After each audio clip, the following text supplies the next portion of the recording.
রাজধানীর রমনা কালী মন্দিরে রয়েছেন সহকর্মী সালমা জাহান মুক্তা। পুজোর খবর জানবো তার কাছে। শারদীয় দুর্গোৎসবের মহানবমীতে ভক্তদের সমাগম কেমন দেখছেন?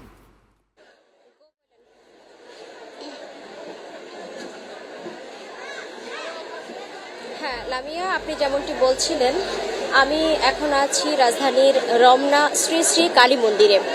আপনাকে জানিয়ে রাখছি যে আজকে কিন্তু শারদীয় দুর্গোৎসবের মহানবমী চলছে।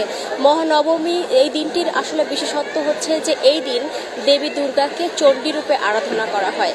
আর এই দিনটির চণ্ডীরূপে আরাধনা করার মূল কারণ হচ্ছে যে অশুভ শক্তির বিনাশ এবং শুভ শক্তির যে একটি আরাধনা, সেটি আসলে এই দিনটির মূল বিশেষত্ব। আপনাকে জানিয়ে রাখছি যে রাজধানী না, সারা দেশেই আসলে যত পূজা মণ্ডপ আছে সবগুলোতেই এখন কিন্তু শারদীয় দুর্গোৎসব খুব রমরমভাবে উদযাপন করা হচ্ছে। তবে আমি আজকে সকাল থেকে আমি আছি রাজধানীর শ্রী শ্রী কালী মন্দিরে, যেটা রমনাতে অবস্থিত। এখানে আমি এসে যেটা দেখেছি যে সকাল থেকেই এখানে ভক্তদের মোটামুটি ভিড় ছিল।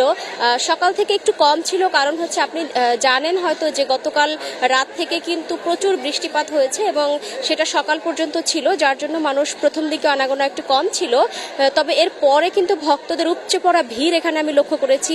ঢাক ঢোলের শব্দ, ধূপ ধুনোর ঘ্রাণ আর দেবীর স্তব পাঠে মুখরিত হয়ে উঠেছিল এই কালী মন্দির প্রাঙ্গণ।